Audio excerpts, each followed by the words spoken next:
This week on the Geek, the Nerd, and the Tangent, this trio talks about Solo.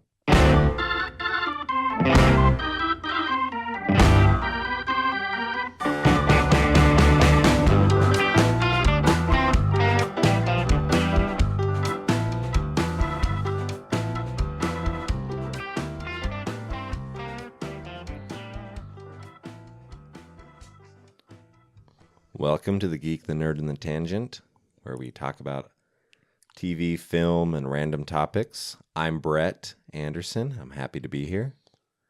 I'm Matt, also known as Palm Oil, apparently.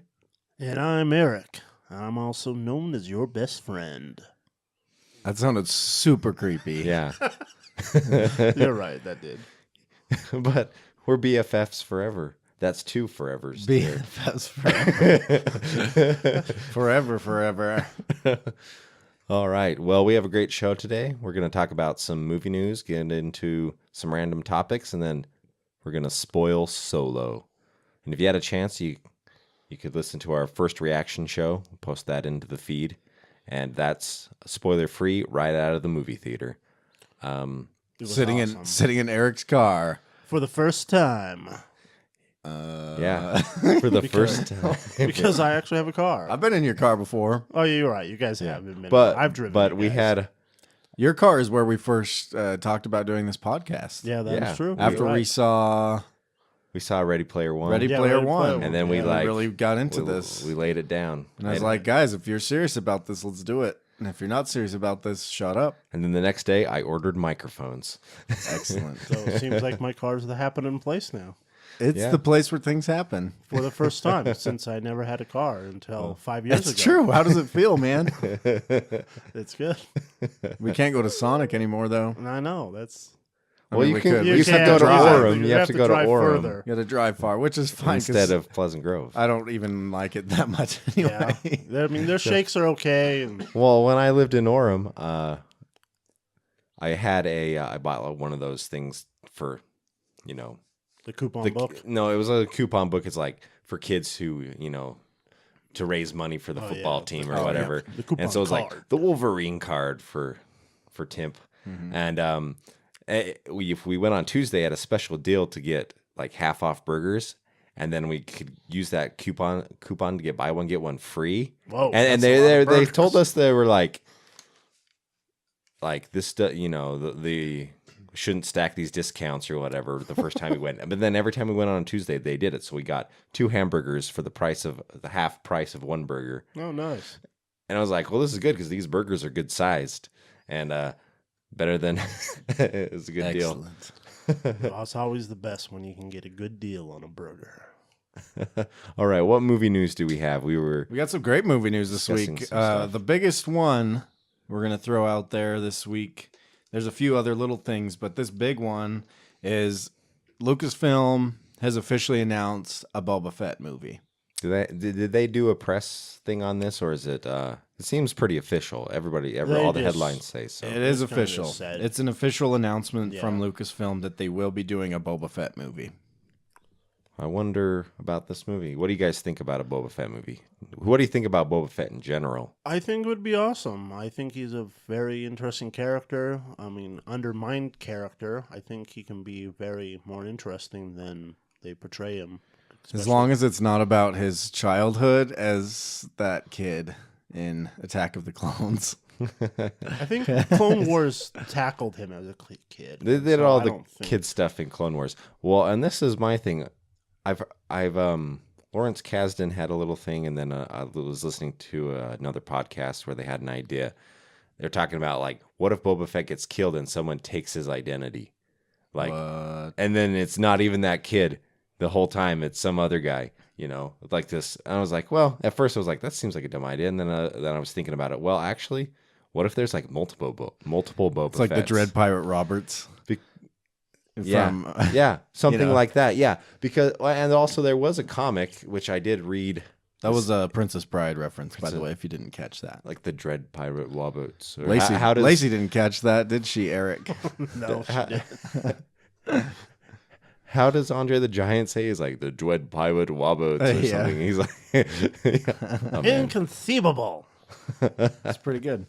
But there was a comic where he fights someone who's like, it's like Boba Fett fighting someone who's impersonating him, and they have the same armor, and they're fighting each other or whatever. The Mandalorian armor. Yeah, that's what I was about to say. But like, now the that Boba has Mandalorians, really yeah. nothing to do with the Mandalorians, I think that's actually a good direction to go with Boba Fett. Makes it more interesting because tying everything to the Mandalorians, there's a lot of people who are like big Mandalorian fans, and some people have compared those fans to Klingon fans of Star Trek. And I'm like, whoa, maybe we need to distance ourselves from the Mandalorians. They just have cool armor. That's the only thing I like about but them. they did some interesting stuff with them in the animated shows. Yeah, they did.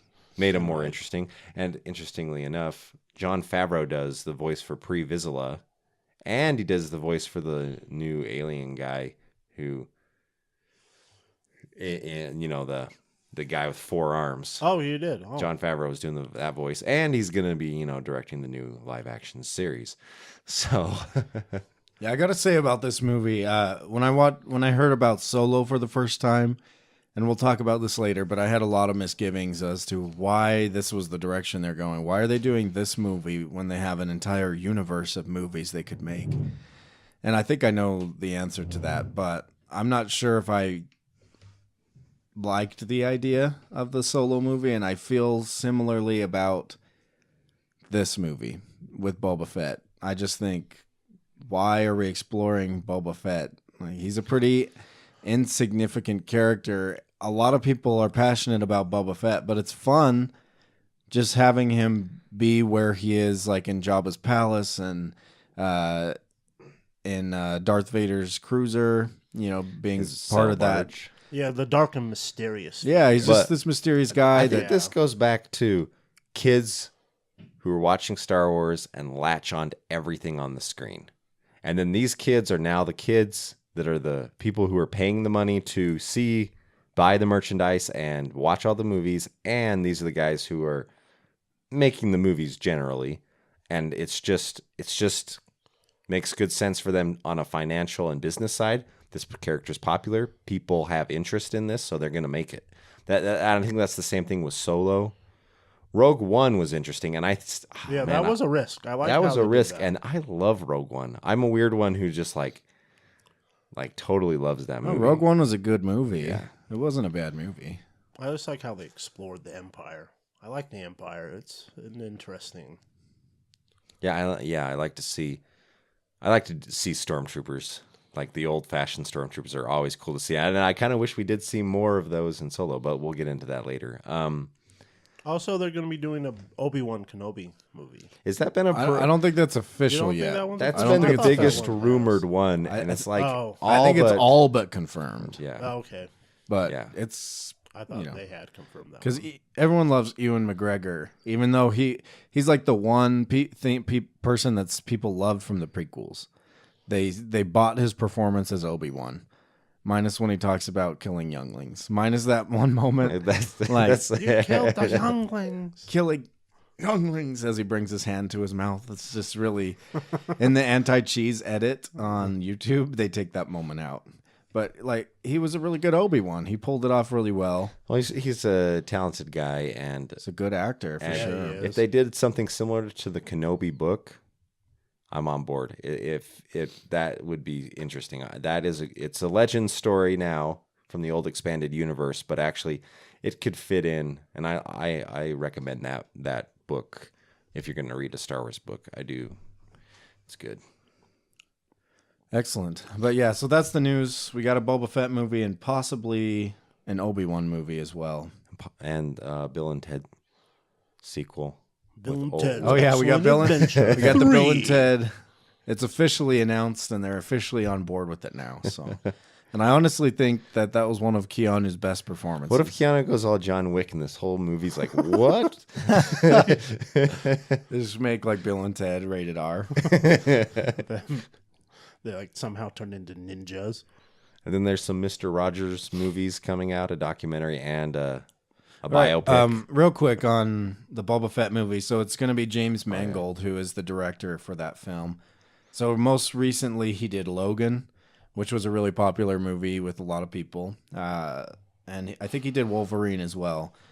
Some other movies he did was Girl Interrupted, Walk the Line, Oh, he did Walk the Line. 310 to Yuma. Yeah, so he's done some really big 310 movies, and 310 to Yuma's a Western, and that was obviously the remake, not the Just hopefully 1950s he version. doesn't get booted, and he can. Well, live at on this point, standards of Lucasfilm. I think at this point, Lucasfilm is probably a little more on top of things because they announced all these movies and all these directors. Like Solo was announced a long time ago with the directors. They are making these announcements, getting all these people early on, and then after the success of movies actually coming out, then they restructured. This is my opinion, but it seems like they restructured the way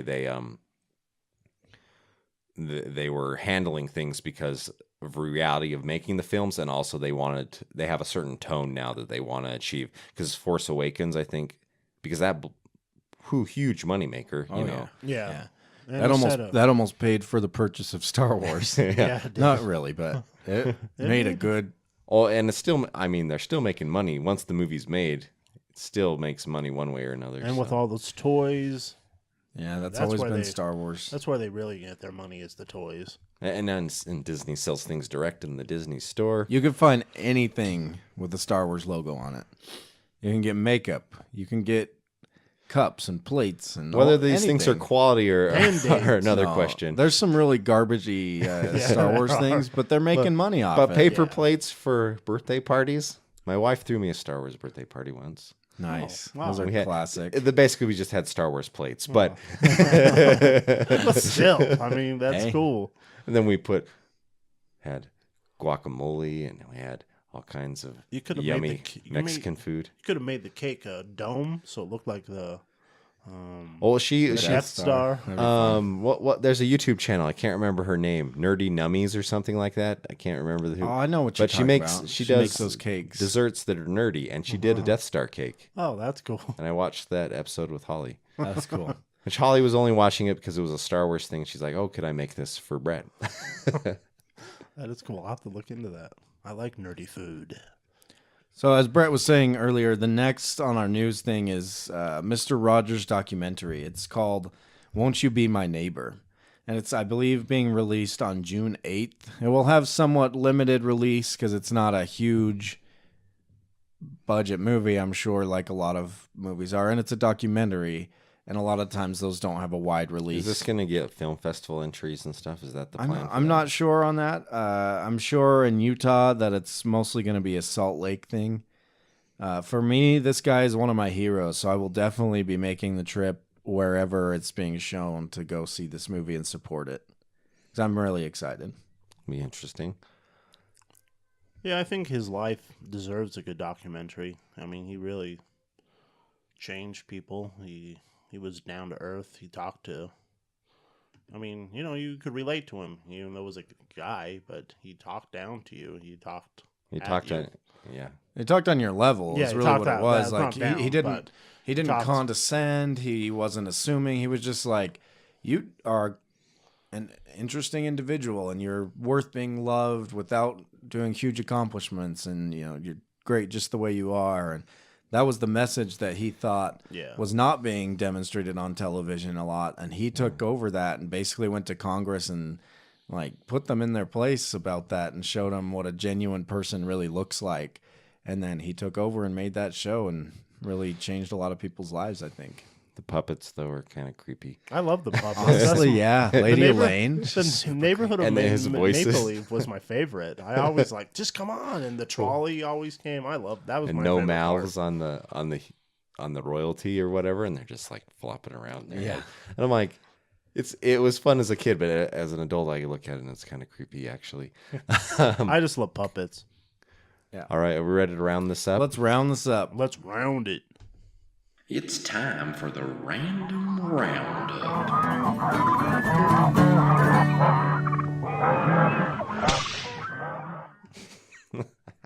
I have to All say, our right. music is awesome. I love our music. We have the intro, the random roundup. It's good stuff. Good stuff. It's good that you like it. Yeah. Well, that's probably one person out of our listenership because I think Aaron gets all. Aaron, I work with an Aaron. Eric man, I've known you for a long time, and I got your name wrong. No, His name is now Eric. I was going to say that Eric listens to our show over and over again. And I think that's where all our listen numbers come from. I like listening to us. We're interesting. We are. That's good. It's an important thing that you find yourself interesting, I think. I do. All right, Eric, what do you? Brett's what do you kind of have? the opposite. He's like, okay, we finished the show. I'm good. I'm good. I like to go back and listen just to have some thoughts on how to improve and that sort of thing, I guess. But I get too cringy listening to it, and then I'm like, You get cringy? I have to turn it off. I'm like cringing. I'm like, I can't. And it's not even like I can deal with the sound of my voice, fine. It's just it's just what I'm saying, and then I'm like, oh man. fair enough, man. Who's going first here on this random I was gonna roundup? say Eric. I was going to go. Go for it. So this week they released a new trailer for a movie called Mowgli. It's WB's version of their take on the Jungle Book. It was coming out the same time as Disney was doing their live-action Jungle Book. And They were making them at the same time, but obviously not released at the same time, right? No, they did not. And so the new Mowgli movie is coming out in October, and I'm just going to talk about how studios will make almost the exact same movie as another studio at the same time. So, what do you have any examples? I In a previous episode, you mentioned A Bug's Life and Ants. Yeah, those were the same year. They And were then, the of same year, course- quite different movies. Of course, we did our poll on Armageddon and Yeah. Deep Impact, which is one of the same year and like very much the Very same close. movie. There were a lot of disaster movies around that time. People were trying to capitalize on that. Well, Deep Impact was a comet and Armageddon was an asteroid. Totally different. Oh, yeah. And they are very different movies. and both coming in hitting the earth. So the other movies that are similar was Babe and Gordy, about two talking pigs. And I have issues with talking animals. Babe, I honestly was watching it, and then as a kid, and how old was I? Like 12? I don't know how old I was. But I had to go to the other room. The talking animals were really like Let me ask you this. creeping me out. What about Homeward Bound? Homeward Bound, the animals, it's almost like you're hearing their telepathic thoughts, and it's not as creepy. Thank you. I'm glad you agree with me. I generally don't like talking animals either. Sometimes, I mean, it really depends. And that dealt with like a little more lighthearted than like the seriousness of Babe. With it just felt, I don't know, it's like Animal Farmish almost. You know, I don't know if you're. All I know is that I'm tying Eric up and forcing him to watch G-Force today. What's G-Force? Isn't that the Secret The Ancient hamster Hamsters movie. Oh, live action Secret? I like hamsters. Do you but, have it?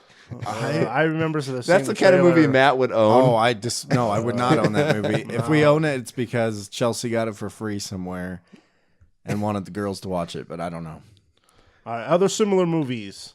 We have Dante's Peak, Volcano, the Prestige, The Illusionist, Olympus Has Fallen. Prestige was probably my least favorite of Christopher Nolan's movies. I liked it though. It was dark. It was an based off interesting of a twist, book, but I it think. was it was really depressing. Yeah, it was. Like there's no happiness in this film. No, there wasn't. But But it was But an it- interesting twist for sure, and Yeah. the plot Yeah. was an interesting. I thought it was some good science fiction too. yeah, it was. It had some positive things for sure. It didn't have anything positive, Yeah, it's not like, ooh, that was a happy movie. but it was good. It was good movie making. I duplicated myself a whole bunch of times and drowned each one of them. All right. So you still have Olympus Has Fallen, White House Down, both about movies about the White House getting destroyed and taken over by terrorists. You have like Friends with Benefits and No Strings Attached, about two couples who just hook up all the time. You have other movies. It's right up Eric's territory, right there. Yeah, I bet you watched both of those multiple times. He's got that on repeat at his home. And Lacey's like, when are we watching No Strings Attached again? Why are we not watching that? Oh, we're watching it right now. Oh, I got it confused with what's the other one called? And then the weird one was like Mirror Mirror. They're like, and then Snow White and the Huntsman, like a really light movie, and then they took it a really dark movie. I remember watching Mirror Mirror, and it was light and funny. I think Holly and I liked it.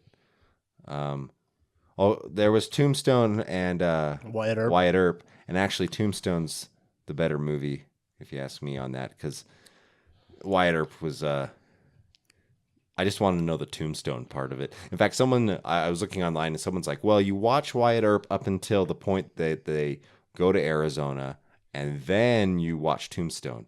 And you get improvements because then Doc Holliday, instead of being this Dennis Quaid, you get him as Val Kilmer, and Val Kilmer's Doc Holliday is way more entertaining.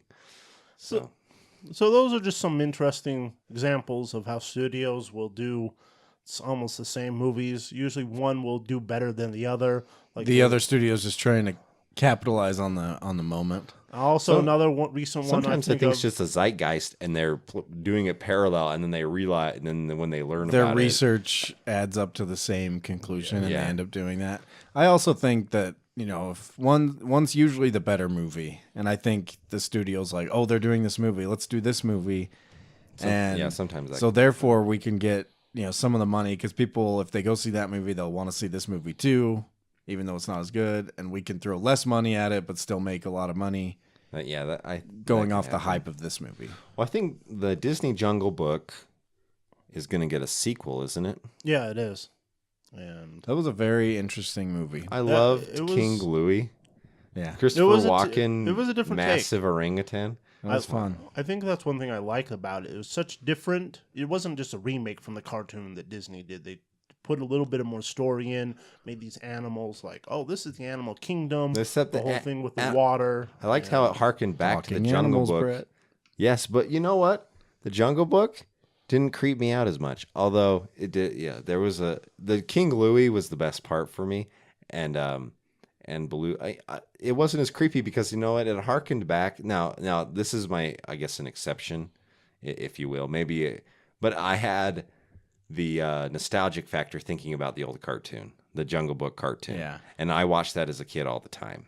That was a VHS that I watched over and over again. One thing I loved about this Jungle Book movie that was just released from Disney is I love the technology that they used on it, which, is going to be used a lot more by Disney going forward. That's what Jon Favreau said they're going to use it in with the the Star Lion Wars King. TV show. And the only thing the only thing that was real was the kid. That's it. Like the jungle was CGI, the animals were CGI. Really? The jungle was? Everything. Oh, wow. The grass, the And trees. It looked really good. Wow. It looked amazing. Yeah, it did. I thought didn't know it was complete green. It was George Lucas to the max. It was green screen. Period. There's a ton. Wow. You'd be surprised how many practical effects are used in the prequels. Like, there's a lot of miniatures and stuff like that too. Yeah. That's why I said to the max. To the max. Yeah. To the max. Yeah. So it was. I thought it was great. I didn't know. I thought some of those locations were real. I don't think so. I think everything was studio. Wow. That was my understanding. We'll see how Mowgli does then. See if WB can. I mean, they have Andy Serkis, who's the master of He's the of CGI dudes. They have a trailer people. on that. motion capture. Yeah, they do. That's what they just brought it look out that this up. week. It's albeit. I mean, they have a phenomenal voice cast. They have Benedict Cumberbatch as Shere Khan as the voice.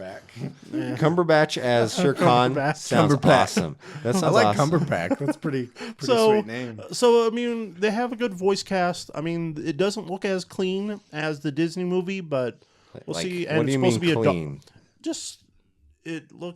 it's supposed to be a darker, more gritty. movie. Gritty. Yeah. So it's at least a- they're trying to do something different, right? Yeah. I So think that's the it's- important thing when you do the same movie. I was having this discussion with a friend the other day of the new Anne of Green Gables that they did for Netflix, and I'm a big fan of the originals. There's a The BBC series, right? It was PBS series. It's- Yeah, it's a Yes, PBS. So, but it was really good and really well done, and the music's amazing. Excuse me. And so, yeah, those movies hold a special place in my soul. I really enjoy them. And so they did a new one for PBS that was just terrible. It was just a repeat. They tried to just repeat what they had already done with those original movies, and it wasn't but in good. widescreen. There was no reason for it. But then Netflix did Anne with an E, and it was a different take on Anne, which is, I think, what a lot of people had issues with. It was kind of a more darker, gritty, more character developed. Gritty Anne of Green Gables. It She's was. like It's hacking people down with an axe. not gritty in that way, but just like just a little darker, and I think more realistic because it's her. You know, this is what an orphan actually experienced as a child, and they didn't just go to this home and become perfectly happy. They actually had issues that they had to work through, and you know, it explores some of that stuff and some of the hard things from her past and what she had to deal with. So, I was a fan. This is a tangent, but it's a tangent showing a good example of when someone does a remake, but they have something new to add. And that's what I appreciate. By the way, what did you guys think of the 1994 Jungle Book live action? Oh, that one. I watched it as a kid, and I enjoyed it. I missed the talking animals. I remember Carrie Elwes. Yeah, and there was no talking Elwes animals. was the yeah, bad there's guy. no talking animals. Yeah, I had no talking animals, and I was like, oh, this is. I But remember he watching could talk it. to the animals. That was the thing that was interesting. Because why Yeah, would the he- animals know English? He talks to the animals in their language. Well- And then he has to learn English, which is fun. Because Rudyard Kipling's original book was so non-fantastic with talking animals. But yeah, it was I liked the 90s one. Yeah, I remember it remember wasn't going to bad. the theater and watching it and like that big snake scene at the end. Oh yeah, the I snake came was home and I scary. called your brother, Oli, and I was like, "Oh man, I just saw this movie, The Jungle Book, and there's this part at the end where the snake." And I was like telling him, I'm sure he was just like, "Okay, cool, yep, And I'm we're like- gonna go back to my stuff now." And we rented it though. I Yeah. remember was I don't. all- Did I see it? I don't recall. Maybe I saw it in the theater, but I didn't almost- remember watching it. I almost feel like it was a Tarzan movie because he was older, and Yeah, 'cause he wasn't a kid. He was- Yeah. He was older. And the and little so kid it felt factor is more like important. a Yeah, they were Hard. doing another take on it, yeah, which is So good. It I was think. fine. Instead of a man cub, he's a man.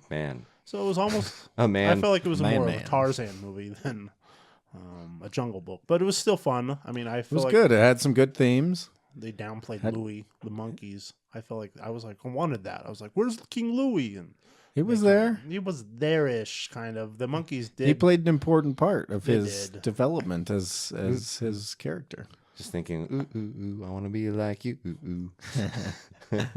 So it's interesting that studios do this, that they make similar movies, and hopefully Mowgli will be good. I think this was a good topic, Eric. I think it's an interesting topic to think about. Yeah. I'll What do go you with have? my random roundup now because I don't think it's very good, but I'm going to talk about it and I'll be quick and then we'll move on to Brett so we can hear about So we Solo. can get to Solo. But my random roundup this week was another poll that I did on Facebook, and it has nothing to do with movies or anything like that. It's What? This totally is a movie show almost. totally random. It's- But I wanted to know what the preferred pronunciation was for the word species. So Species or species? Isn't that what it so, was? yeah, I it's didn't either- vote. It's either didn't. species or species. So it's either a sh or a s.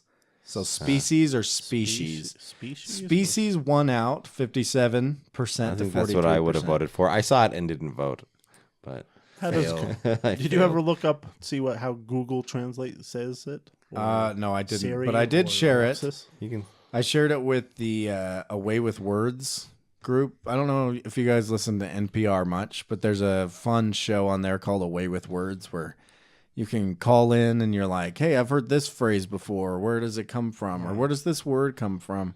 And it's really fun. So there's a Species. Facebook page with Well, this is how Apple text reader on a Mac says it. Species. They say Ah, she's.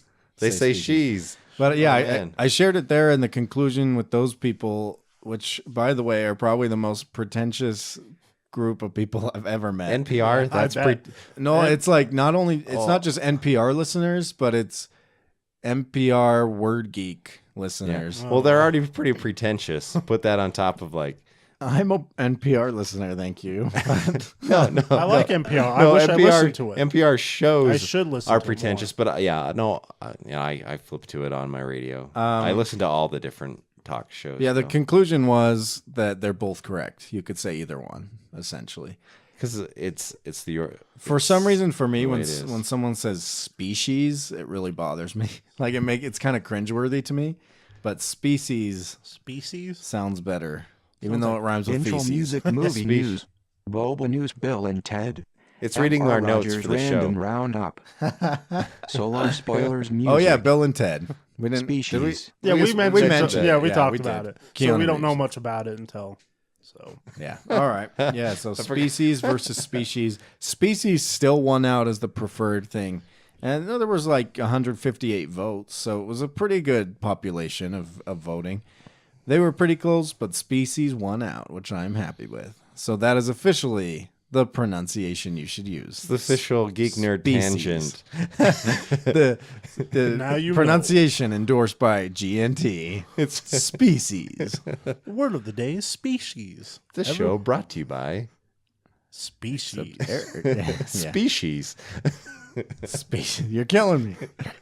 All right, yeah. So species. That was my random roundup today, and that the reason I thought of that is because I listened to a lot of people present their theses and things like that, and Species. often they would be talking about different species of things, and if I had to listen to them repeatedly say, and then this species, and this species, and this species, it would drive me crazy to hear species instead of species.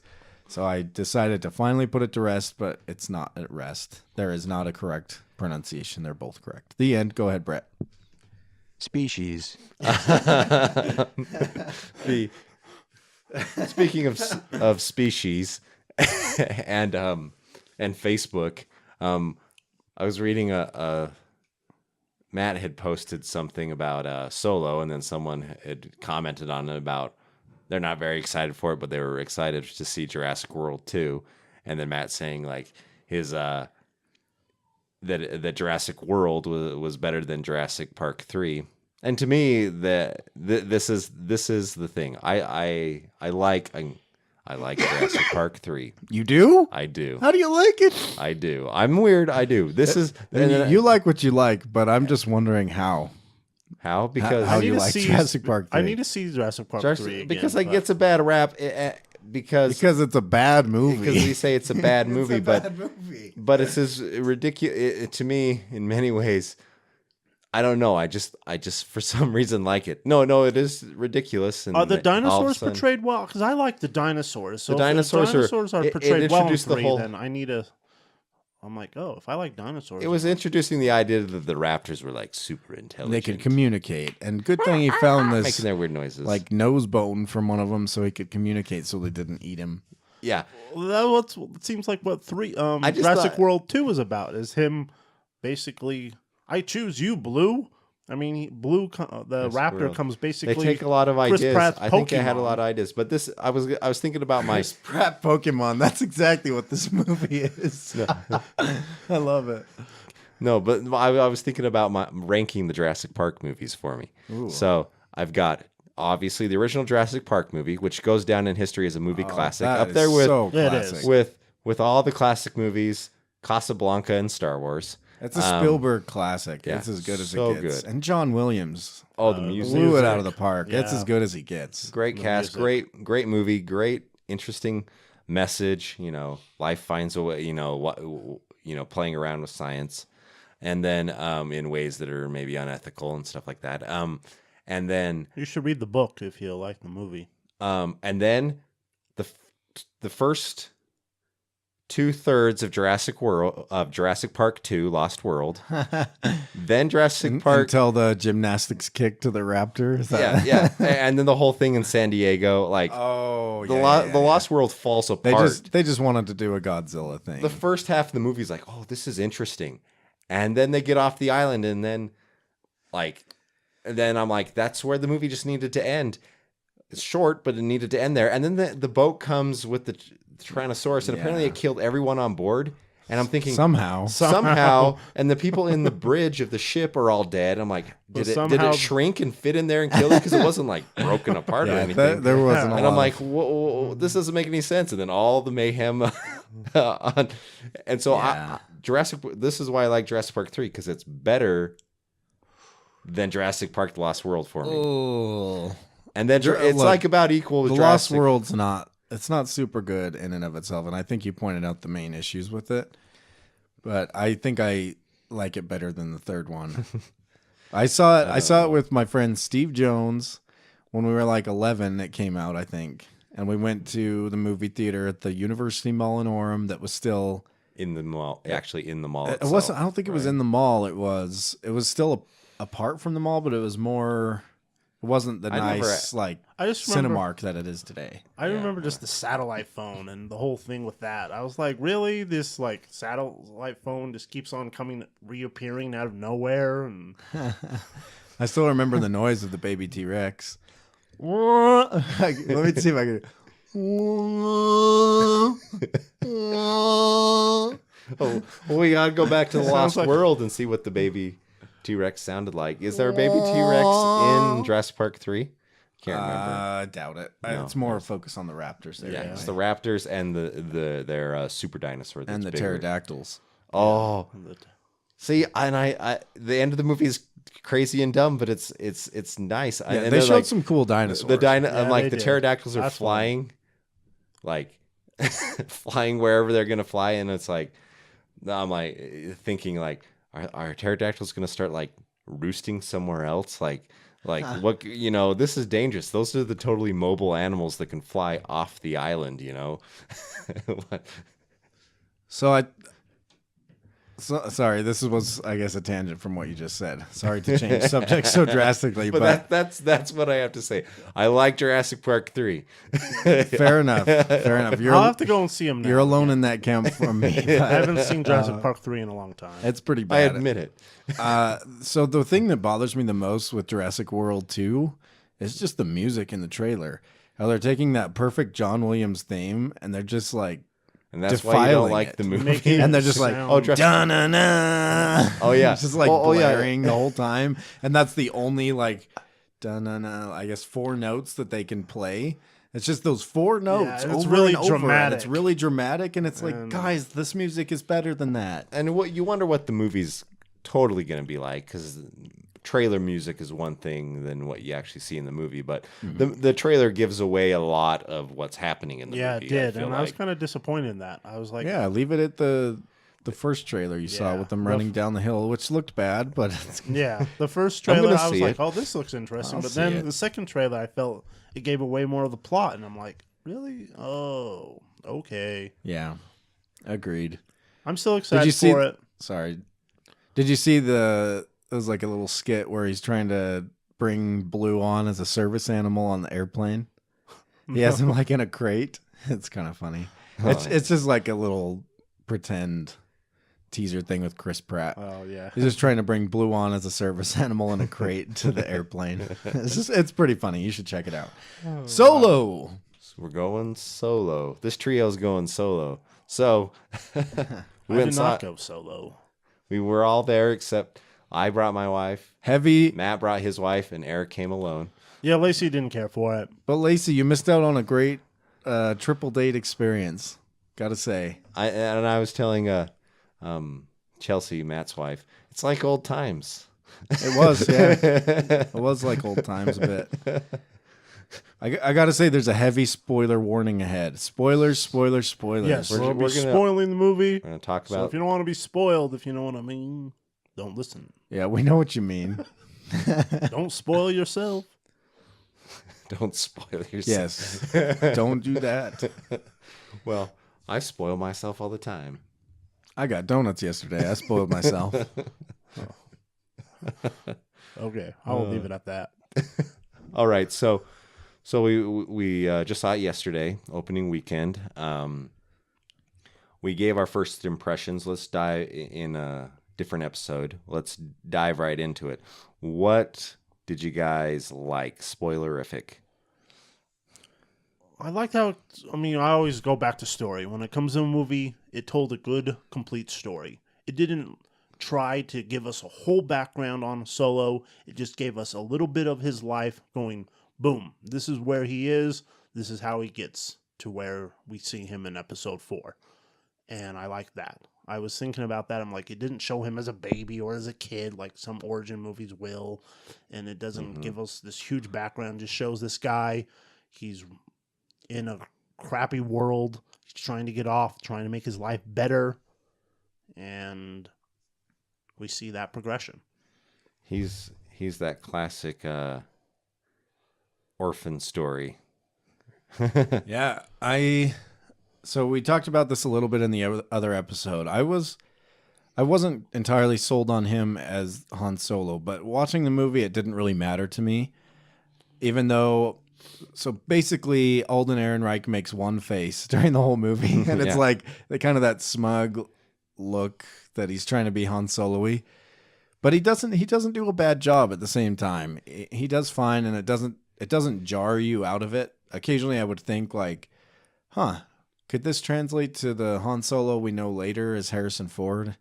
And, there was some debate in my mind, but it didn't matter because it was a fun, entertaining movie. It's really fun. It is.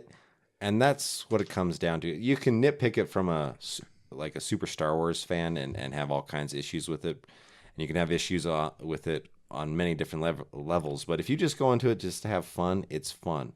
And that was my favorite thing about it. It was just like, we're on this ride and it just keeps going, and going. And we were like, it didn't let up. It just kept going and going. In and a it good was way. Yeah, In a good way. Like, the story was interesting enough that there kept being more and more revelations of things that I think were interesting to go forward. So I thought it was great that way. It's not a perfect movie by any means. Yeah, it's not perfect, and they're like, what am I trying to say? The handheld camera work, and then this has just become. I feel like handheld camera work has become used too much. It's the palette.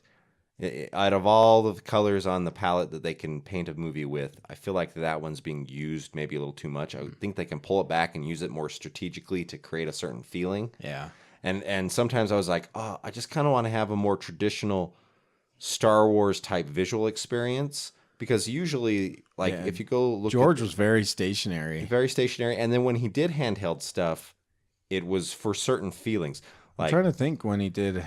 What are some examples of handheld stuff? In the first Star Wars, when R2 is getting captured by the Jawas. Oh yeah, That's all handheld there, but you get this awesome creepy feeling like R2's in danger. What are these little things? And you see point of view from the Jawas peeking up from a rock, and then you see the same camera movement looking from a rock at R2, and it's the music's just right, and R2's like boop boop boop boop, doing his weird sound or whatever. He's like, yeah, what's going on here? Yeah, he's looking all around. It's perfect noises. And that was handheld camera work used strategically at that moment to evoke a certain feeling, and you don't even notice it. And it wasn't until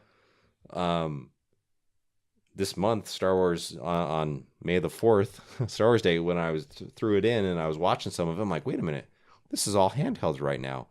And it's some of the best handheld. It was handheld used in a movie where it's not all handheld, used effectively. And also then George had used handheld during the war scenes in particularly Attack of the Clones. He even used some snap zooms and stuff. And you can...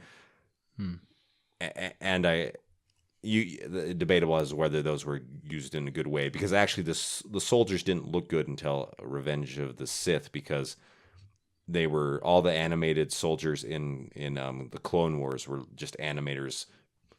They were matching the moves of animators pretending they were soldiers, and so you didn't have this. They were holding their guns at the hip and stuff like that, instead of actually in Revenge of the Sith they got actual military stances, and they're the clones look a lot more formidable and look like actual soldiers.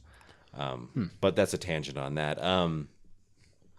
But so in Solo they used it. I wanted to pull back. I wanted to see a little bit more. It's true. I in feel some of the action sequences. I was thinking they're a little too in close, for me visually, and that's basically my biggest complaint. That there's maybe characterizations and different things and the story kind of left me I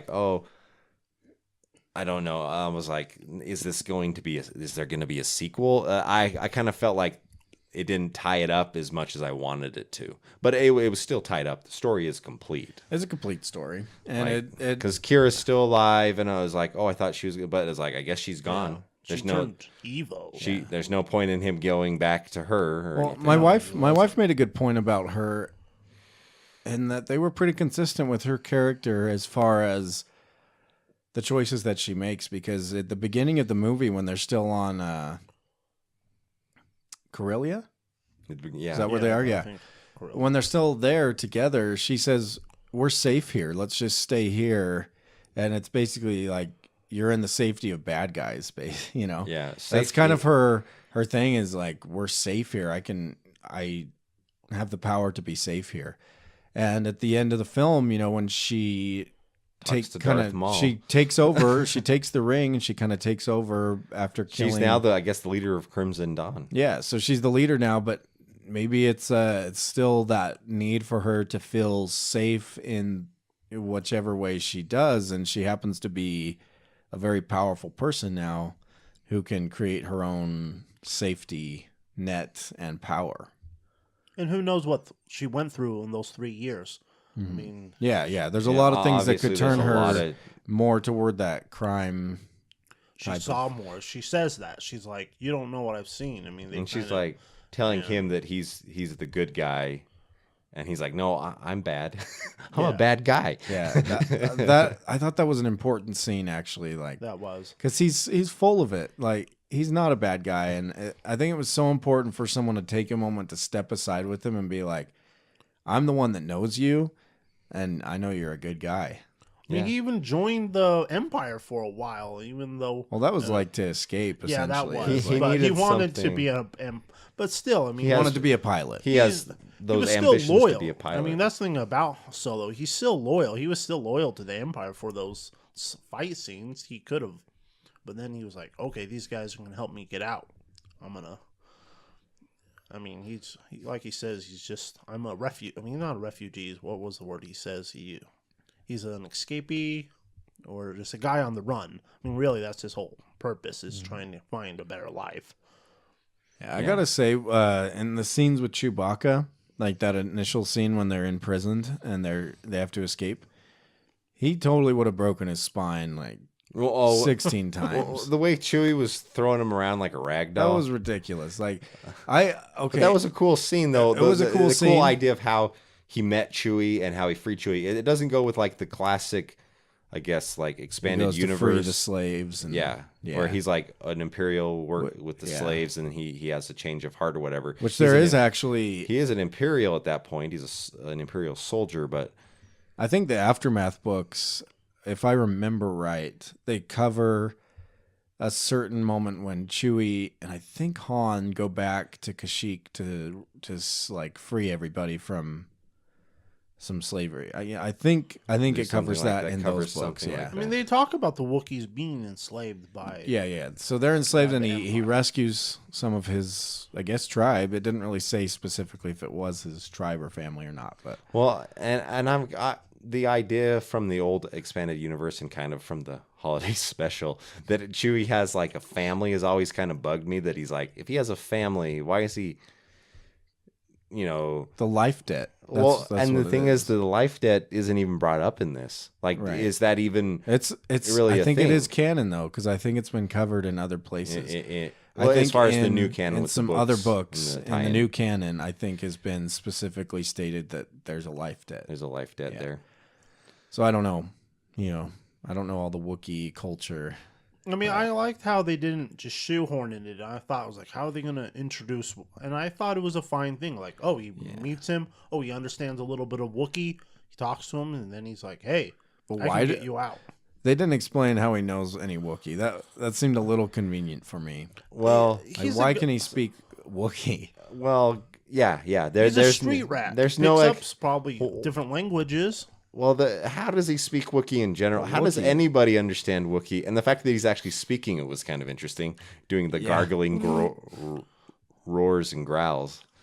I don't know. kinda That didn't bother me. I Kinda- thought It just I'm took like, me out of it for a minute. Like, really, how does he know Wookiee? Like, how does he know a few words of Wookiee enough to tell him these things? Like, it just doesn't. He calls him a Kashyyykian moof milker. Yeah, That was great. which was really He insults great. him. I think they could have easily explained that briefly on Corellia. Like, just shown a Wookiee. like a young Wookiee or something there, just shown one just to show like he's had some exposure to Wookiees or something. And then I wouldn't have a problem at all. But if he's just like, I grew up on Corellia, and then I joined the Empire as a pilot for 3 years or 2 years, and now I know some Wookiee. Yeah, I don't know. So Speaking that's very nitpicky, but I mean, maybe all people learn different language. I mean, you have a vast universe, so You do. have to pick up. maybe it's like though, me. that's the thing is they didn't explain it. They I just, mean, I picked up a little bit of Spanish throughout my life. I don't know anything. I just you know wouldn't a few be able words. to probably you talk to a if I you couldn't were talk if you were to- getting beat by an 8 foot tall by a lucha libre yeah, lucha guy, It's like, true. I could you'd be be like, El Stapo. sombrero, sombrero. Sombrero El Stop. Andile. I'm just kidding. But that I got to say that's what I liked about episode 8 is everything that happened in that movie, whether you liked it or not. That's another thing, but the writing was spot on this way. Is anything that happened was explained earlier in the film somehow. For example, Luke's death at the end of the movie, which I don't care how you feel about it. It was explained before during that one of the connections with Rey and Kylo Ren. Because Kylo was like, who's doing this? I know you couldn't be doing this because it would kill you. You know, it's that difficult to do that you would die if you were making this connection between us happen over the distances. So it explained like this type of thing that you can do with the Force can kill you. It specifically is that difficult. But except we don't have, to me, I'm not satisfied with some things on there. But yeah, no, for the most part, if from a certain point of view, everything in that movie is explained out, and in the end, it's all tied together. Yeah, whether you agree with those things, but Yeah. the writing is there, and they're showing things earlier in the movie that have payoffs at the end. Whether or not you're noticing those things is another thing. But as someone that cares about the writing and things like that, I pick these things up because it bothers me when there's not an explanation for something. You know, like him speaking Wookiee. Like just throw a baby Wookiee in Corellia. You know, it's not hard to do. They're always enslaved places, unfortunately. Yeah, And you could just have him. that makes sense. Yeah, to I have a little bit of explanation of. Corellia was interesting, and I liked the industrial look of it. I thought it was like very cool looking. At first, I was like, "Why is this movie so dark?" But then we learned Lady Proxima Yeah. Which when can't she handle first the light. when she first spoke, that was like a laugh out loud moment to me. I was At first, I was like, "This is weird," and then I'm like, "I'm into this. This is it was Yeah, crazy. it was fine cool. I after- liked how they had the aliens. There was a lot of good aliens in this movie. That Yeah, it was fine when she started talking more, but that first moment I was like, really? It's just like a really jarring voice. And then it just got more normal as it went on. yeah." And that's a rock. Yeah, that was was- that Made a was- clicky noise. I got a thermal You detonator. made a clicky noise with your mouth. that was. Although I do think that moment was a little fan servicey with the thermal detonator and the Leia thing in Return of the Jedi. Yeah. But it was funny. It Yeah, really it- it was good. I guess that's their whole thing. Is just their bombs are thermal detonators. So Yeah. everyone has them. But the aliens, you mentioned the aliens. With all these new movies, you're not seeing a lot of the classic aliens. What do you guys think of that? I kind of wish I would see. I love that there's new aliens, and I want to see new aliens, but I kind of want to see a mixture of old with new. Yeah, all you have are the Wookiees, basically. Like the Cantina aliens who are like jamming. Yeah, To see and more of those guys. all those guys, yeah. There were Yeah, some you're right. Twi'leks. Minus the extended edition singing guy. We could do without that Yeah. species.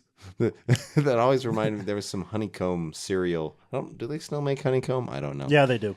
They had a mascot They that do? looked That's good very very similar to the Yuzin or whatever that was. right. But that's good. I would just like to see, just like any type Throw of in old some alien. classics, Throw yeah. in some classic aliens to mix it in that way, because I feel like we haven't seen Throw in almost some people anything. from like the cantina scene at the Yeah. at Mos Eisley. Yeah. Throw in some of those aliens. Throw in anything. Yeah, it just feels like they almost like don't have the rights, which they do, but it feels weird. You know, it'd be Yeah, cool to yeah, see some familiar aliens. see some would be- familiar aliens in there. Like, Even throw in some what's Gungans.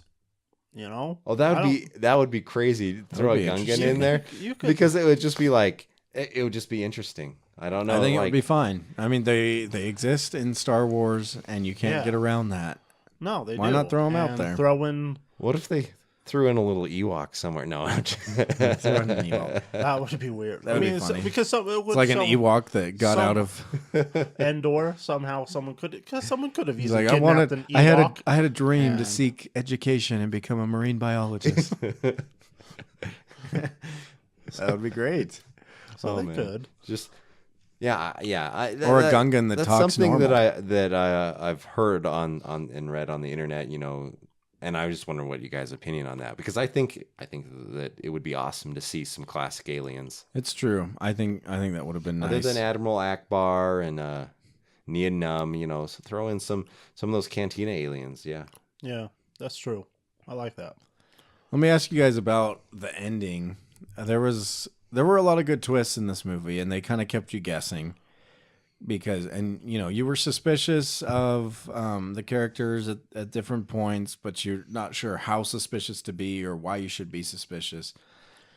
But at the end when he's talking to Woody Harrelson's character, which is Beckett, right? Beckett, Yeah, Rose Beckett. Beckett, Beckett. when they're just by themselves on that desert planet, talking apart from everybody. And it cuts away so you don't even hear Han's plan. Yeah, Like they're talking about Han's like coming up with a plan to double cross the guy who they're in debt to, that they got the ship, they got the raw stuff, the raw hyper fuel from. Yeah. Like it cut. He starts talking to him, and then it cuts away to like which is fine. the- I think in filmmaking they're just trying. You know, you don't want to tell the audience you don't want to tell you him want all it the to play plan. out. You want it to play out, but I specifically noticed it because then it cuts back to them, and he's like, "Well, I'll see you around. That's a risky plan." But what? So here's my question. Here is why this Tatooine talk? Why is he like, if you ever want to find me, come to Tatooine. I've heard of a boss there that's putting Because together of a Jabba crew. the Hutt. Well, I get that. I get it. it's It's an just- introduction to Jabba the Hutt. But why is Woody Harrelson's character telling him that, for one, if he's going to go betray him? And two, why would Han Solo believe him about that and actually go to Tatooine to look for Jabba when this guy just betrayed him? Like, why would he believe that that's a at thing the that's even that's at the happening? end when they're You're like, we're on our way to Tatooine. Yeah. Yeah. Why are they like, oh, that's something we should do. Let's well- take this sidetrack to Tatooine and I look for guess- Jabba the Hutt, because Yeah, this 'cause- guy that betrayed us briefly mentioned that but didn't actually go. But I guess a way to explain it, not to say that was, it's not clear as to why, except that they want to throw in a Jabba. Yeah. Obviously, they wanted to throw. They had to some get Jabba. there because he has to get in debt to Jabba. Yeah, I mean, he's a before smuggler. episode 4. And so, I mean, you're right. He's just been betrayed. Why does he want to go and work for Well, another well, gangster? When she turned on that hologram for a second, I'm like, oh, I was thinking Jabba. I was thinking this is going to be like Jabba's emissary or representative she's talking to. That actually the Crimson Dawn is working for Jabba or something like that. And then the whole Darth Maul thing, which I don't know, that caught me off guard. I know the Darth Maul is alive at the time period because he's came Right. back to life. Yeah, but that was a cool. He didn't And I come thought back it- to life. He never died. he never died. Which but I thought was just silly. That was the biggest fan service I've ever seen in my life. is to bring him Is back. to bring Darth Maul back, which he was a cool character, and everyone thinks It's that a Boba- he it's- should have survived that movie and it's continued a to be the Boba Fett villain. type thing too, like where people latched onto him as a cool character, whether because he only had one line and it wasn't even Ray Park's voice or whatever. I do think that was a George Lucas writing mistake, not to keep him around to be kind of that antagonist for Obi-Wan more. Yeah, but back to the whole Jabba issue and telling him is that I think the guy was. You could say that none of these characters really truly fully trust each other, except Han Solo is extremely trusting, and that's he says it's a lonely way to, the guy's like, you can't trust anyone. And he's like, that sounds like a lonely way to live. Because Han wants to trust people. He's looking for family. He's looking for friends. That's kind of like that's why he's like a good guy kind of a thing. He doesn't have like, he's not involved in the underworld because he wants to be evil. It's just the life that he has to live kind of a thing. And so in some ways, maybe the guy's like, I'm going to leave, but he knows that he's going to betray him, I guess, already thinking that out, I guess. But he's like, He would have had to, because if he's so predictable, like Han Solo said, it's like everyone's predictable, especially you. Maybe the predictableness is that maybe he's like, the guy's probably, maybe he's, I don't know, maybe if I don't follow through on this thing and I run, then I can meet him on Tatooine. Here's one thought that I don't know, but there is some stuff that falls apart there. But that whole switcheroo and the whole plan where they're counter, that's not anything that I felt like for me that I could see coming exactly the way it played out, which is good and bad at the same time. Yeah. So. Yeah, I don't think that Woody Harrelson's character was that predictable for Han Solo to just be like, I know he's coming back to betray me, so I'm going to do this, Yeah, I trusted him. Yeah, I mean, I didn't see him betraying. He was dual-minded, and I think that's one explanation for my issue here is that maybe he really does actually care about Han Solo. He's given him a tip in case he survives what's about to go down. Mm-hmm. And I was almost thinking, like, although he said he was leaving, I'm like, is this part of the plan? Yeah, I know. That's what I thought was like, too. I was like trying to, and then it all plays out. But I was like, it was just an interesting. I guess it was good because I didn't know what was going to happen. Which it's good. They kept you on your toes. You don't know what's going to happen, and you weren't entirely sure of these characters' motivations until the end, which was good. I think in a good way, but I think they could have polished it just a little more. And again, go back to that writing where you got to plant some Easter eggs here and there, where you can recall back to something that they planted earlier in the film, or even just earlier, that tells you something that you didn't realize at the time, but now looking back, you're like, okay, that explained Woody Harrelson's betrayal here, or that explained why so-and-so did this, if that makes sense. Because they didn't really do that. Yeah. Ron Howard, I don't know how much he had to work with. I mean, he had to come into a project that already started. I think he did a phenomenal job with what he had.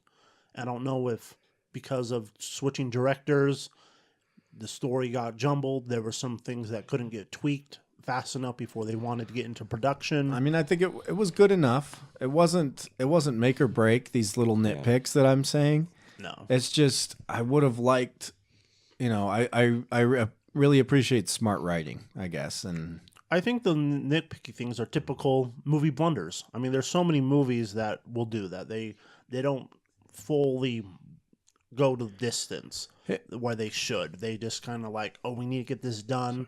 Let's hurry and explain it here, and don't. I just touched Brett's foot. And don't Sorry. do. But here's a good example of something that I think sometimes those things don't matter. I'm rereading the Harry Potter books, which I revisit every once in a while. And the story is so gripping and so fantastic and interesting to me that, yes, there are things that I'm like, okay, that was kind of a convenient plot device, or okay, this is that, or this is that. But I just don't care because it all plays out to be so great, and you just don't care that much. But if you're left with kind of, wait, why did that happen? Or that didn't make sense when they had this conversation, I don't feel like that led to what happened in this movie. Then it becomes a problem where you're like, okay, because the overall like Harry Potter story, it all fits together and all comes together just so well. But even if it has some flaws or some things that people are like, hey, what about this? You just don't care in the end. But in this case, I think it was different, where it played out pretty well, but there were some things where you're like, what? Yeah, that ending, Darth Maul thing and everything. Some of those things were just throwing me off. Like I had no way. I guess in a good. And then even the when I can't even the people that are following them when it takes off the helmet and you see that it's the freckled girl, and that threw me off too. You almost think it's supposed to be someone you know. Yeah, someone Yeah. significant. And then you just realize, oh, it's just a girl. Yeah, they're just showing like this isn't who you thought it was. Yeah, these are It actually wasn't just regular, one of those random groups. pirates. It's that this era of Star Wars is all about building to the rebellion, and so it's like, oh, this is another group that's going to feed into the larger rebellion. Yeah, which is kind of cool because Han Solo had a hand to play in financing the rebellion. Yeah, You know, but yeah, I actually liked it because at the beginning you see these pirates and they're kind of trying to take the shipment and all that, but it's interesting to me because at first you're just like, oh, these are just two-dimensional pirate villains. yeah. But in the end, it's like, oh, these are actually pirates. mercenaries that are, trying to fight for a cause and start the rebellion. It's I mean, kinda- I like how they brought in the pirates because Clone Wars has a lot of pirates in it. And I was kind of thinking, like, will they bring in some pirates we've seen from Clone Wars? But they didn't, which was fine. and Brett's always liked pirates. I've I enjoyed like the pirates. pirates in Star Wars. I do like the concept, and I like. So this had a lot of underworld. This did scratch a certain Star Wars itch for me. Yeah. So Because there's a lot of underworld in Star Wars, and which is nice. Because I personally would have liked to see more of the Empire. I love the Empire. I think the concept, and so the little bit they did show the Empire was interesting. But the Empire was just in the background, and I feel like I wanted to see more threat of the Empire. yeah, and the Empire was there all over the place. They just weren't. They weren't the villain. Yeah, And yeah. so- which is fine. Yeah, which which is I good, actually which really is liked good. about this Yeah, movie you didn't need to be the because, villain, but like the episode 7, 8, and 9, they're like a big scope movie where they have to cover what's going on in the big picture. But it was just fun to be able to see a more focused movie. That's just about one person doing one specific thing with some other people that are fun, but it was more focused. I liked to be able to experience Star Wars in a focused way. I thought that was a good time. Let's do last thoughts. Last thoughts. Last thoughts, and then we have a voicemail. Oh, that's right. Yeah. Yeah. Let's I thought do that first, and then Okay. we'll do our last thoughts. Let me just play that. So, we had Logan call in, and This is Logan. Yeah. So he saw Solo earlier in the day. His work paid for it pretty much. They just had a private showing for that's their work. always nice. I Yeah. love when So he was able to see it, and this is what he has to say. And we could briefly comment on his comments, and then I think we'll do our last thoughts, what we rate the film Yeah. as, and then we'll We'll wrap end the it show. up. Yep. So here's his thoughts.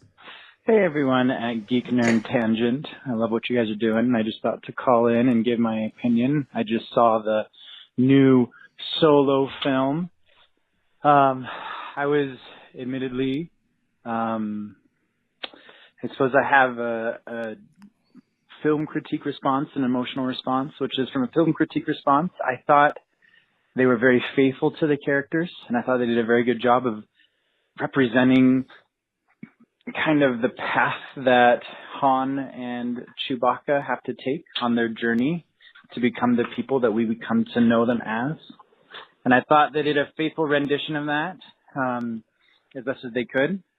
I think my major struggles with it, maybe emotionally, is as we as an audience already know who these individuals become, there's only so much the directors can do without it being obvious. And so I feel like in the first 5 minutes of the film, there are certain characters introduced and certain things introduced that because we as an audience know the eventual outcome of these individuals, we know that certain events must occur. We don't know what those events will be, but we know they must occur.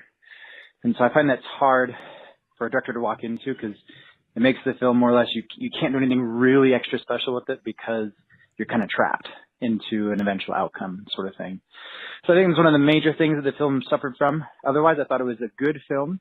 That they did a good job. I personally, emotionally struggled with it, mostly because as much as we as an audience know Han Solo to be kind of a scoundrel and kind of a, not a horrible individual, but someone on the, like, a edgier side of life, it's difficult to now see him representing that and actually experiencing that. We always kind of get that from third party as compared to the events in the actual films show him as a fairly decent human being, which the movie shows his struggle with that, but it also, we see it in some cases, but not to the same extent I feel like we see in this film. And so it's struggle, maybe I mostly struggle seeing him on that journey to being that individual. I also, all in all, I thought the movie was good. I thought it was great. I thought it was a good movie. It helps that I didn't have to pay to see it. So it's one of those movies that, like, if you have an opportunity to go see it, I'd say go see it. I would not have probably paid money to go see it myself. But as I was seeing it for free, it wasn't a big deal. And so, anyway, I love what you guys are doing. Have a good day. Bye. Okay. You should pay money. No. Yeah. No, I think actually it's- knew right off the Yeah. bat that would be Logan's main issue with that. Recently we got together and we talked about Breaking Bad. We talked about some other things. And Logan always has a hard time with characters that develop into something less than what they could have been, essentially. Mm-hmm. So That he makes has sense. a hard time seeing people live that kind of lifestyle. He wants to see, The happiness, the goodness. yeah, He wants to wants to see- see someone come forward and be the best that they can be, Yeah. become that true hero, that full on. And I think in some sense, this movie can't do that. yeah. So- you have to see him become a scoundrel, and he becomes that later in life. Yeah. But We don't know how we have old, to see young him. he is in this movie compared to how old he is in A New Hope. And we still haven't seen him fully develop into the scoundrel. He's still No, pretty innocent, and he's still pretty naive. He's not that hardened scoundrel that we see shoot Greedo in the cantina and Yeah. say, "Sorry about the mess." It all depends on who you think is if He Greedo shot shoots or first. not. Stop I it. thought actually when Actually- he shot Willie Oh. Harrison, I thought he was like, Yeah. I always shoot first. He did the I thought he shooting was going to first. say something like that. So here was that was a shoot. That was fan service to a certain Yeah. degree because he just shoots him. So here's one thing that I thought was interesting. I read a Star Wars book this week, and it was called The Legends of Luke Skywalker. I'll be quick on this one, but I have plenty of thoughts on that for another time. But one part of it actually kind of dealt with this Han Solo thing. It just kind of talked about Han Solo, like thinking about him as the person that shot first in the cantina, or as if like it's almost a legend. It could have gone either way in the Star Wars lore.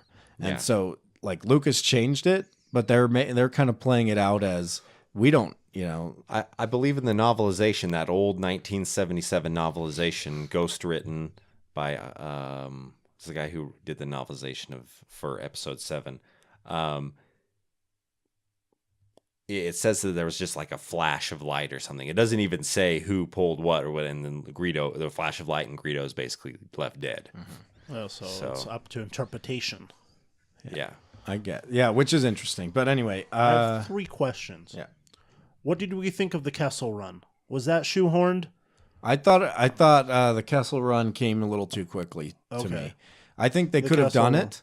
I don't think they should have done the 12 parsecs already. I think they should have done like, oh man, you pulled that off in 16 parsecs or something. And show then that he like later on, like he's so good at the Kessel Run that he manages to do it at 12. But it is interesting that they more clearly explain in many ways. what the Kessel Run is. You see the Kessel Run, and you also see, they're going a different route. So it actually is a shorter distance. Because parsec is a out of- measure, not a measure of distance, not time. Yeah. Oh, well, okay. Yeah, I because thought it was time, because because you have to navigate that storm, Yeah. and so you take a certain distance to get there, and therefore increasing your time because you can't be in hyperspace the whole time. So But And we yeah, have I thought it was too quick. I knew they kind of had to use that because they were doing callbacks to all those they nostalgic needed to one-liners from A throw New Hope. those. But I think it was too quick. I think they should have done it where he did it faster and he did it in enough time to get the stuff where they needed to get. But I don't think they should have done 12 yet. Just to show that, he is Mike capable of doing this, and get him the confidence. Oh, I'm going to come back and redo but Yeah, the fact that they have to I go can to do this. Kessel, it's not like, is he ever going to show his face at Kessel again? He kind has of to. thing. I mean, that's part of his thing is he's a smuggler. He's smuggling these things for I guess he Jabba. smuggles spice for Jabba. Yeah. It's supposed Spice to be. is a Well, I popular don't. thing. Do they say spice shipment in the movies ever? I don't know. Yeah, they talk about the spice. How being, They mentioned the spice mines of Kessel, Oh, yeah. but does he actually Is he actually dropping spice shipment for Jabba? I don't know if they ever. You don't know what he's hauling for Jabba. Yeah. What were your other two questions? What did we think of Lando? We haven't talked about Lando. Donald Glover did an Lando- excellent job. He was actually imitating Billy D, which was that was fun. But like I said in the first impressions recording. He was the one who was really putting on an impersonation, because Alden Ehrenreich, I think some of it was kind of Harrison Fordish, but I think it was mostly just Alden Ehrenreich. and I'm glad he wasn't doing an imitation, because that would have been jarring, I think, to the story, because you can't have Harrison Ford, so don't try. The thing that I kept on thinking about is that I'm like, oh man, he's so short. And, that was the thing that Is Harrison Ford taller? Yeah, Harrison Ford's See, obviously Eric, it didn't affect Eric because Harrison that Ford's didn't like, bother me either. because he's so didn't see his height. Harrison Ford's like the same height as Woody Harrelson, if not maybe an inch or two taller. So I was like, oh, he's shorter, but it makes it okay because the guy who plays Chewie now is actually shorter than Peter Mayhew. Oh wow. So Okay. so it actually It works. It's makes fine. their height working. The height thing doesn't bother me at all. And I do wish Alden Ehrenreich would have made like a few more faces. He was pretty stagnant in the faces that he made, but he still did a fine job. also, do we feel like they're giving like with me personally, the droids? I feel like they're giving them too much personality. Because like with the other droids with R2 and CPU, they felt droidish. I feel like they were droids, not humans. And I feel think- like in Rogue One and Solo, they give those two droids were too you're making- personality. Or maybe too human. Yeah, too human. Because the droids had personality always. they do. But maybe they're just too human. Yeah. Like we're talking romance and between there is, Lando like- and the droid. Yeah. There was some L3 And- things where I'm not sure how to take that, you know? Yeah. It was a little weird. I do think it's cool that now she is the Millennium Falcon. And And I like that because in Empire Strikes Back, he had the calls her line. how's she doing? How's the old, Well, no, 3PO's like, I don't know how your ship learned to communicate. That's what 3PO says, and then you're like, oh, we know who he's talking to now. Right. Yeah, she's crazy. Yeah. Okay, so But I Yeah, I like didn't it because think that that. explains Lando's fondness for the ship too. I mean, he likes the ship as a ship, Yeah. but it's a little extra because It it's has got his his droid in it. So I mean, those were just my thoughts of. I feel like the droids, they've given them too much human quality. I liked want Kate. them droid. In Rogue One, I loved Queso. He was fun. I He was like funny. Queso a lot, like K2SO or whatever. He was. So Yeah, I feel like he was a little more L3 droidish. L3 didn't like. I thought L3 was interesting, but it got a little. I was weirded out. By it got a this. little I'm- cringy at times. Yeah. Like, ugh. Yeah. Anyway, final thoughts and rating. Go. My final thoughts. I think if out of 5 stars, 'cause I'm just really really nice to Star Wars movies unless I come out of it like I did for The Last Jedi. But no, The Last Jedi is a good movie. I give it a bad rap, but You're fine. You can have Everybody you can- gives Last Jedi, a but bad rap. I don't. I liked it. let's see. So it's got to be like 3.5 or 4 out of 5 stars for me. I did have fun. Yeah. It's Yeah, I'll not give 5 it- stars. It's not 5 stars. though, Yeah, it's for not me. 5. I was thinking 4 stars. Me personally, I mean, it. Like I said, as long as I feel like I walk away having a complete story told to me, I'm happy with the movie. And I walked away that's- from it with a certain feeling where it's like that was fun. Yeah. Every Star Wars movie needs to have that for me. Gotta have fun. You have fun, and so I'll give it a 4, like you, 3.5, 4 stars. Alrighty. I gotta say, I had extreme reservations, and I've said this before in a previous episode. I didn't think Solo should be a movie. I didn't think they should explore Han Solo. I didn't think that they should do this.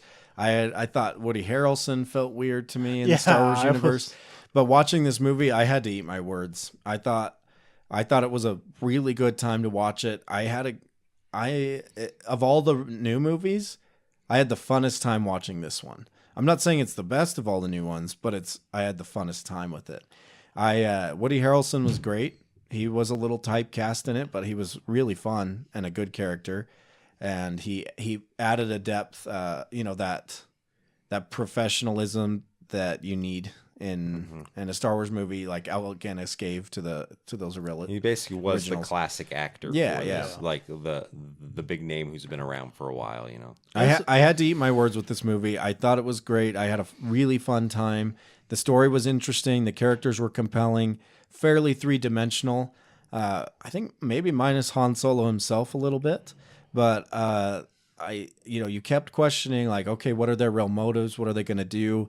You kept not quite knowing how it was all going to play out in the end, which I always appreciate, even though there were some nitpicky things there as to how they could have made that come together a little bit better. But overall, I give grade ratings. I'm going to give this movie a B+.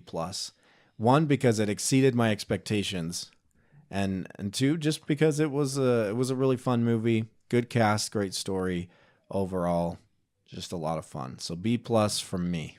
Yeah, it's a movie I'm willing to explore again. I'd actually like to go see it again, which I didn't feel that way with Rogue One. I actually did see it twice, but after that, I was fine. Yeah, I haven't explored Rogue One again. I would like to, but I just haven't. It's not.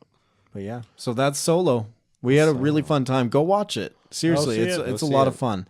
Don't let Logan. No, I'm just kidding. No. I mean, hopefully, if you're listening to us and you don't want to be spoiled, hopefully you are seeing the movie before us. So either way, if you are listening to this and you're like, I don't care about spoils, then go and see the movie too. All right. That's a wrap. Okay, where can people get in touch with us? They can get in touch with us on Facebook at facebook.com/geeknerdtangent, and we're on Instagram at geeknerdtangent and Twitter at geeknerdtangent. So you can tweet us or Instagram. Or give us a call. Give Give us a call, 801-769-6668, just like Logan. We'll play your message here. And let me just say, if you're listening to us, I recommend either Apple Podcasts or Google Play instead of Anchor, because Anchor is not a very good platform for actually listening. And we're on Stitcher, and we're on... we actually are now on something new. It popped up. I can't remember what it was called. It was like Overcast or something like that. I think it's Overcast, yep. And we're going to be on Spoopify soon. So Spoopify. we'll get there. Well, thanks for sticking around, everyone, and may the Force be with you. And I'm out. Later.